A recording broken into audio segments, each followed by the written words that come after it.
Pada tanggal 17 sampai dengan 19 Mei 2022, di SICC Tower lantai 11, diadakan peringatan hari ulang tahun World Prayer Assembly atau WPA yang ke-10. WPA yang pertama diadakan di SICC, Sentul International Convention Center, pada tahun 2012 dengan tema The New Wave is Coming. Ayat emasnya dari Habakuk 2 ayat 14 yang berkata, sebab bumi akan penuh dengan pengetahuan tentang kemuliaan Tuhan, seperti air yang menutupi dasar laut. Pengertian yang saya dapatkan adalah bahwa WPA tahun 2012 yang pertama ini mendeklarasikan akan datangnya suatu gelombang yang baru dari pencurahan Roh Kudus. Ini akan terjadi secara besar-besaran dan akan memenuhi seluruh bumi. Setelah WPA yang pertama ini selesai, saya masuk dalam proses Tuhan selama sekitar 6 bulan. Saya baru tahu bahwa ini merupakan persiapan bagi saya untuk mendeklarasikan tentang dimulainya Pentakosta yang ketiga dalam konferensi Empower 21 di SICC Indonesia pada tahun 2013. Jadi sekitar 1 tahun setelah diadakannya WPA yang pertama. Saya baru mengerti bahwa Habakuk 2 ayat 14 yang berkata, sebab bumi akan penuh dengan pengetahuan tentang kemuliaan Tuhan, seperti air yang menutupi dasar laut. Itu sebenarnya merupakan dasar pengertian tentang Pentakosta yang ketiga. Pengertian Pentakosta ketiga adalah sebagai berikut. Pentakosta ketiga adalah pencurahan Roh Kudus yang dahsyat di zaman ini, melebihi yang terjadi di Azusa Street. Pentakosta ketiga akan mengakibatkan penuaian jiwa yang terbesar dan yang terakhir sebelum Tuhan Yesus datang kembali. Pentakosta ketiga akan membangkitkan generasi Yeremia, yaitu anak-anak muda yang dipenuhi Roh Kudus, cinta mati-matian kepada Tuhan Yesus, tidak kompromi terhadap dosa, dan akan bergerak untuk memenangkan jiwa. Pentakosta ketiga lahir di Indonesia dan bergerak ke bangsa-bangsa. Gerakan ini dari timur ke barat dan akan kembali ke Yerusalem. Pentakosta ketiga akan memberikan kuasa untuk menyelesaikan amanat agung, dan setelah itu Tuhan Yesus datang kembali. Karena itu, pengertian yang Tuhan berikan tentang hari ulang tahun WPA yang ke-10 ini adalah bahwa hari ulang tahun WPA yang ke-10 ini merupakan gong dimulainya pencurahan Roh Kudus yang dahsyat dari Pentakosta yang ketiga. Ini berarti masa penuaian jiwa yang terbesar dan yang terakhir sedang terjadi. Pada waktu Tuhan Yesus ditanya oleh murid-muridnya tentang tanda kedatangannya dan tanda kesudahan dunia ini, Tuhan Yesus menjawab, dan salah satunya terdapat dalam Matius 24 ayat 14 yang berkata, dan Injil kerajaan ini akan diberitakan di seluruh dunia menjadi kesaksian bagi semua bangsa. Sesudah itu barulah tiba kesudahannya. Tuhan Yesus pasti datang kembali. Karena itu Tuhan Yesus memberikan amanat agung kepada kita, agar kita pergi dan menjadikan semua bangsa sebagai murid Tuhan Yesus. Untuk menyelesaikan amanat agung tidak bisa dengan kekuatan sendiri, tetapi harus dengan kuasa Roh Kudus. Hal ini seperti pesan terakhir dari Tuhan Yesus sebelum naik ke sorga kepada murid-muridnya, di mana ini juga pesan kepada kita semua sebagai murid-muridnya, yang terdapat dalam Kisah Para Rasul 1:8 yang berkata, tetapi kamu akan menerima kuasa kalau Roh Kudus turun ke atas kamu, dan kamu akan menjadi saksiku di Yerusalem dan di seluruh Yudea dan Samaria dan sampai ke ujung bumi. Setelah Tuhan Yesus terangkat ke sorga, 120 murid berkumpul di kamar loteng di Yerusalem. Apa yang mereka lakukan? Mereka semua bertekun dengan sehati dalam doa bersama-sama. Jadi mereka berdoa, memuji dan menyembah Tuhan dalam unity siang dan malam. Ini adalah prinsip restorasi Pondok Daud. Ini adalah prinsip menara doa. Setelah 10 hari mereka melakukan ini, pada hari raya Pentakosta, Roh Kudus turun memenuhi mereka. Mereka diberi kuasa untuk menyelesaikan amanat agung. Peristiwa ini disebutkan sebagai Pentakosta yang pertama. Pentakosta yang pertama ini dahsyat. Mengapa? Karena dalam kurun waktu beberapa ratus tahun, sekitar 70% dari dunia yang dikenal pada waktu itu yaitu yang berada di bawah pemerintahan kekaisaran Romawi, menjadi Kristen. Pertanyaannya, apakah amanat agung sudah selesai? Jawabannya, belum. Karena itu pada tahun 1906, Roh Kudus kembali dicurahkan di Azusa Street. Hamba Tuhan yang bernama William Seymour dipakai Tuhan. Peristiwa ini disebutkan sebagai Pentakosta yang kedua. Pentakosta yang kedua ini juga dahsyat. Mengapa? Karena melahirkan gerakan Pentakosta dan karismatik. Saat ini ada sekitar 700 juta orang yang diberdayakan oleh Roh Kudus. Pertanyaannya, apakah amanat agung sudah selesai? Jawabannya, belum. Karena itu hari-hari ini Roh Kudus kembali dicurahkan dengan dahsyatnya. Peristiwa pencurahan Roh Kudus ini disebutkan sebagai Pentakosta yang ketiga. Saya percaya dengan Pentakosta yang ketiga ini, amanat agung akan selesai. Dan Tuhan Yesus datang kembali. Perlu diperhatikan bahwa tugas utama kita adalah untuk menyelesaikan amanat agung dengan kuasa Roh Kudus Pentakosta yang ketiga. Curahkanlah kuasa-Mu Tuhan, mujizat terjadi di tempat ini. Curahkanlah kuasa-Mu Tuhan, mujizat terjadi sekarang ini. Curahkanlah kuasa-Mu Tuhan, mujizat terjadi di tempat ini. Curahkanlah kuasa-Mu Tuhan, mujizat terjadi sekarang ini. Mujizat terjadi sekarang ini. Mujizat terjadi sekarang ini. Melalui hari ulang tahun WPA yang ke-10 ini, Tuhan memberikan 3 pesan yang sangat kuat. Pesan yang pertama, Rick Riding, hamba Tuhan dari Menara Doa Sukat Halel Yerusalem, memberikan kunci antik dari kota tua Yerusalem kepada saya. Rick Riding bernubuat bahwa kunci antik ini dari kota tua Yerusalem ini untuk mengakui bahwa Tuhan telah menaruh kunci Daud di atas bahu saya untuk membuka pintu gerbang agar kemuliaan Tuhan bisa kembali ke Yerusalem dari timur, dalam hal ini dari Indonesia. Kalau saya berbicara tentang kunci itu diberikan kepada saya, itu berarti Tuhan berikan kepada kita semua. Nubuatan ini sesuai dengan nubuatan dari Cindy Jacob yang diucapkan di SICC pada tahun 2018 dalam konferensi Empower 21. Cindy Jacob bernubuat bahwa saya atau kita semua adalah messenger of the third Pentecost. Gerakan ini dari timur ke barat dan akan kembali ke Yerusalem.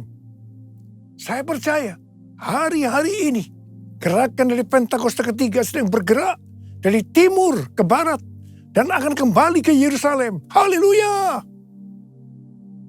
Pesan yang kedua adalah pesan mengenai hari Pentakosta tahun 2033 yang diperkatakan oleh 3 hamba Tuhan yang mewakili 3 aliran kekristenan, yaitu Pentakosta, Baptis, dan Anglican. Billy Wilson dari aliran Pentakosta mewakili Empower 21 dan Oral Roberts University atau ORU menyampaikan visi dari Empower 21. Dia mengatakan bahwa setiap orang di muka bumi ini akan diberi kesempatan untuk mengalami perjumpaan secara otentik dengan Tuhan Yesus Kristus melalui kuasa dan kehadiran Roh Kudus di hari Pentakosta tahun 2033. Wow! Harap diperhatikan bahwa ini tidak berarti yang berjumpa dengan Tuhan Yesus pasti percaya kepada Dia. Tetapi mereka diberi kesempatan untuk memilih percaya atau tidak.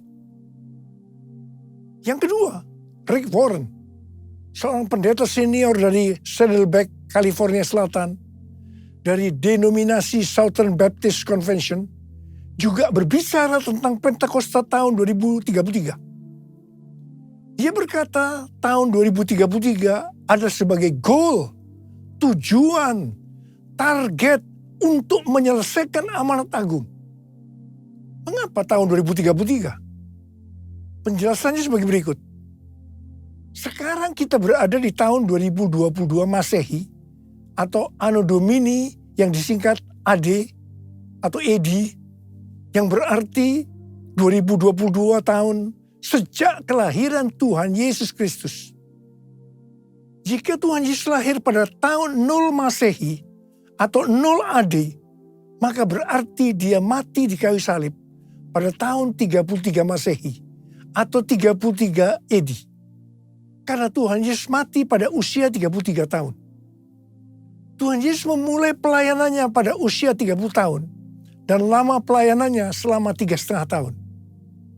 Jadi, Tuhan Yesus mati di kayu salib pada tahun 33 Masehi. Tuhan Yesus dibangkitkan pada tahun 33 Masehi. Tuhan Yesus memberikan amanat agung pada tahun 33 Masehi.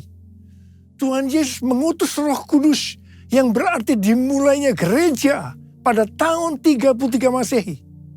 Kesimpulannya bahwa tahun 2033 yang hanya 11 tahun dari sekarang ini adalah yang pertama, hari ulang tahun ke-2000 dari kekristenan. Yang kedua, peringatan 2000 tahun kebangkitan Tuhan Yesus. Yang ketiga, peringatan 2000 tahun pemberian amanat agung.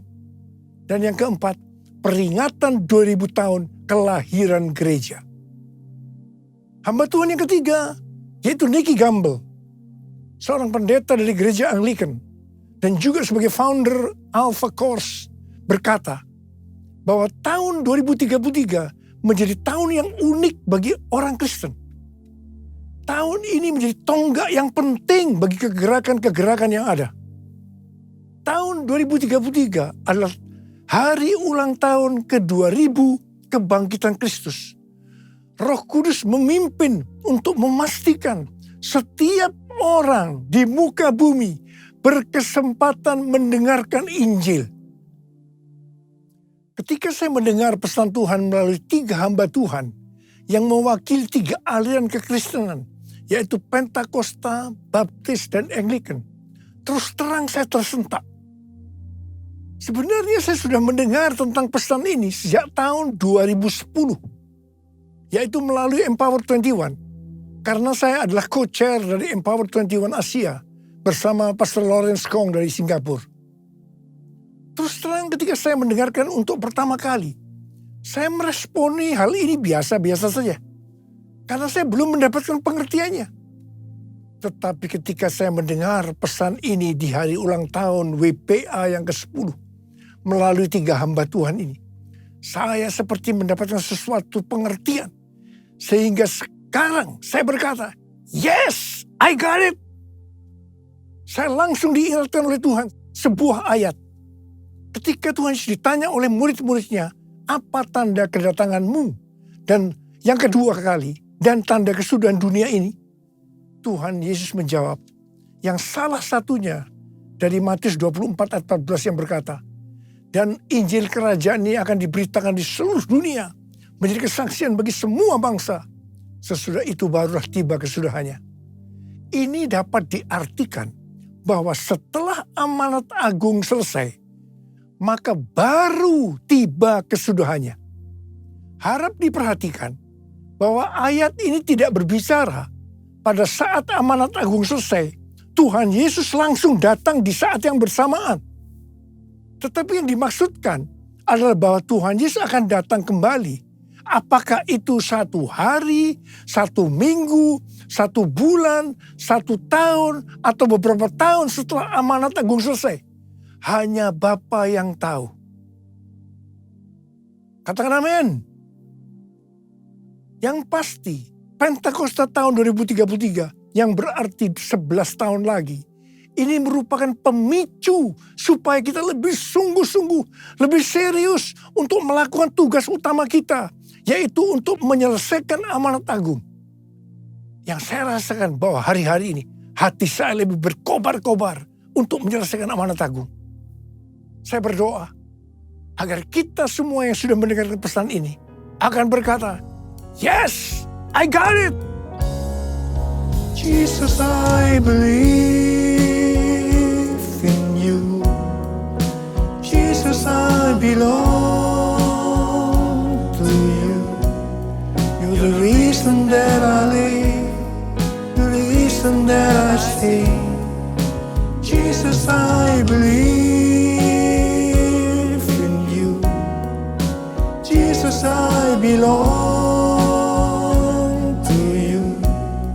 You're the reason that I live, the reason that I sing. With all I am, I will worship you. I will worship you. I will worship you, Jesus. Jesus. Jesus.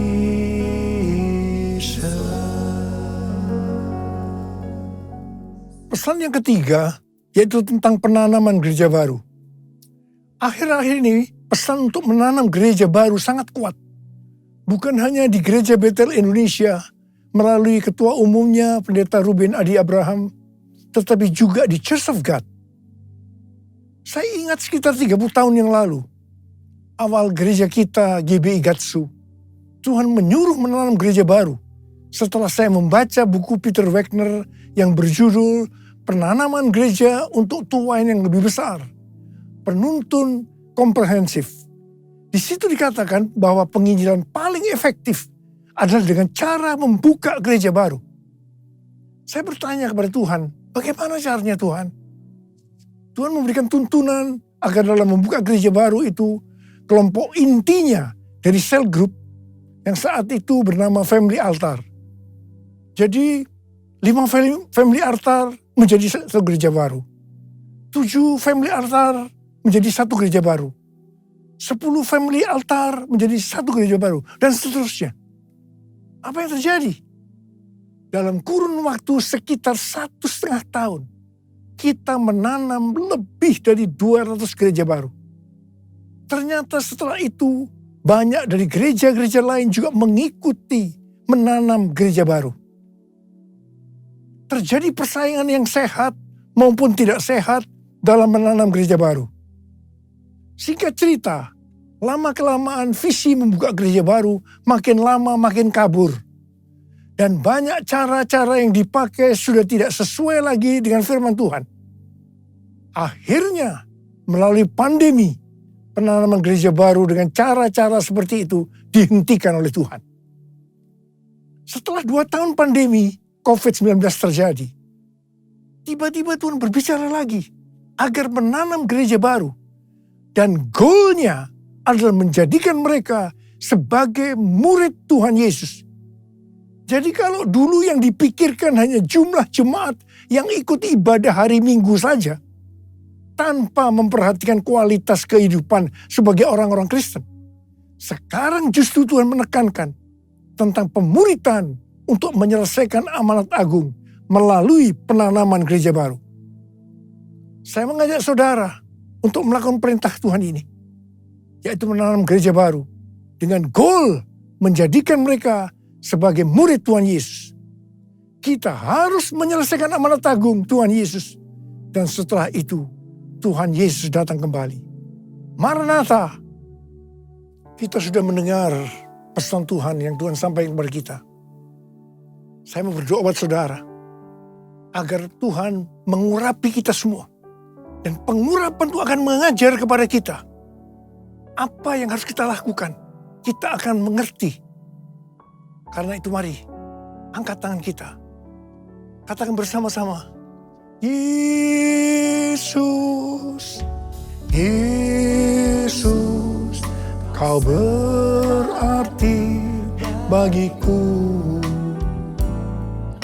Yesus, Yesus, kau segalanya bagiku. Panggil nama Yesus. Yesus, Yesus, kau berarti bagiku. Yesus, Yesus, kau segalanya bagiku. Kau segalanya bagiku. Kau segalanya bagiku. Mari kita berbahasa roh. Yang sudah berbahasa roh, kita berbahasa roh. Yang belum berbahasa roh, jangan diam. Katakan haleluya. Haleluya. Horiala masyakara bara bara bara bara bara bara. Oh rala bara bara bara bara bara. Bapa, curahkan pengurapan-Mu buat kami semua. Pengurapan Tuhan akan mengajar kepada kami. Kami akan menangkap benar-benar pesan-Mu ya Tuhan hari ini. Terima pengurapan Tuhan. Terima.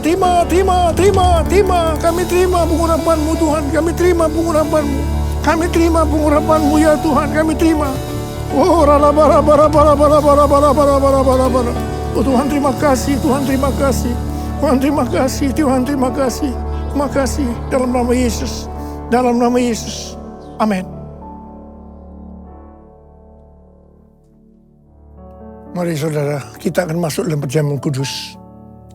Kita akan mengingat ayat ini. Sebab setiap kali kamu makan roti ini dan minum cawan ini, kamu memberitakan kematian Tuhan sampai Ia datang. Perjamuan kudus adalah perjamuan Tuhan Yesus sendiri. Setiap kali kita masuk dalam perjamuan kudus, Tuhan selalu berkata, biarlah ini menjadi peringatan akan daku. Biarlah ini menjadi peringatan akan daku. Karena itu mari, arahkan hati saudara kepada kebaikan Tuhan. Kita akan mengingat kebaikan Tuhan. Mari tundukkan kepala. Bapa, siapakah kami sebelum kami mengenal Engkau? Kami semua orang berdosa. Upah dosa adalah maut, mati. Tapi Engkau yang tidak berdosa telah jadikan dosa oleh karena kami. Engkau harus turun dari sorga mulia, mati ganti kami dengan penderitaan yang luar biasa. Sungguh kalau kamu pikirkan betapa baiknya Engkau ya Aba. Engkau jadikan kami sebagai anak-anak-Mu. Engkau berkati, Engkau tuntun, Engkau bela, Engkau lindungi. Engkau tegur juga kalau kami salah. Itu Engkau ya Aba. Itu Engkau. Tuhan akan memberkati kita semua melalui perjamuan kudus. Tapi Tuhan mau kita makan dan minum dengan cara yang benar. Karena itu sekarang masing-masing berdoa.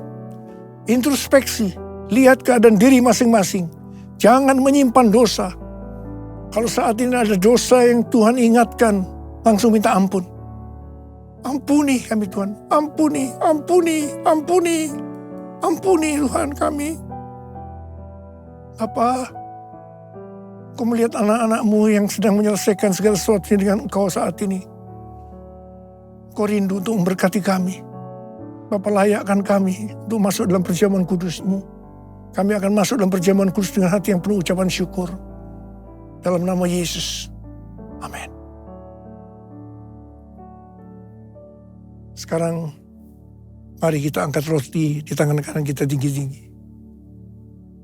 Sebab apa yang telah kuteruskan kepadamu telah aku terima dari Tuhan. Yaitu bahwa Tuhan Yesus pada malam waktu Ia diserahkan mengambil roti. Dan sesudah itu Ia mengucap syukur atasnya. Dia memecah-mecahkannya dan berkata, inilah tubuhku yang diserahkan bagi kamu. Perbuatlah ini menjadi peringatan akan aku.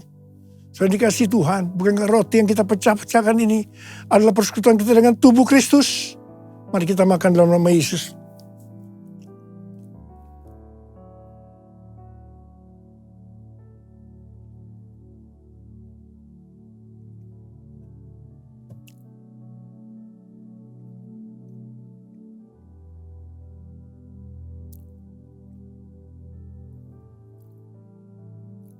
angkat cawan di tangan kanan kita tinggi-tinggi.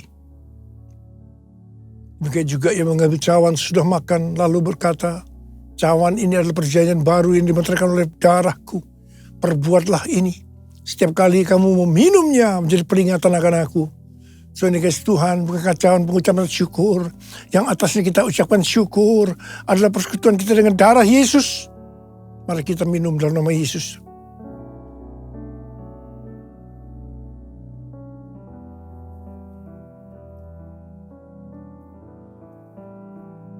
Ucapkan syukur dan terima kasih dengan suara. Jangan diam. Tuhan terima kasih Tuhan. Tuhan terima kasih ya Tuhan. Terima kasih ya Bapa. Bapa terima kasih ya Bapa. Oh rarabasyakarabayar rarabalabala. Engkau baik ya Tuhan. Engkau baik ya Tuhan. Engkau baik. Engkau melihat anak-anak-Mu saat ini Tuhan. Ada berapa banyak yang membutuhkan kesembuhan. Ada berapa banyak yang membutuhkan mujizat Tuhan. Angkat tangan saudara. Kau melihat tangan-tangan yang terangkat Tuhan. Mereka membutuhkan kesembuhan. Mereka membutuhkan mujizat. Mereka membutuhkan pertolongan Tuhan. Sekarang terima kesembuhan. Terima. Dalam nama Yesus. Sembuh dalam nama Yesus. Sembuh dalam nama Yesus. Sembuh dalam nama Yesus. Bapa terima kasih. Bapa terima kasih. Engkau baik. Engkau baik ya Abah. Engkau baik. All my life you have been faithful. All my life you have been so good. With every breath that I am able, oh I will sing of the goodness of God. All my life you have been faithful. All my life you have been so good. With every breath that I am able, oh I will sing of the goodness of God. I will sing of the goodness of God. I will sing of the goodness of God.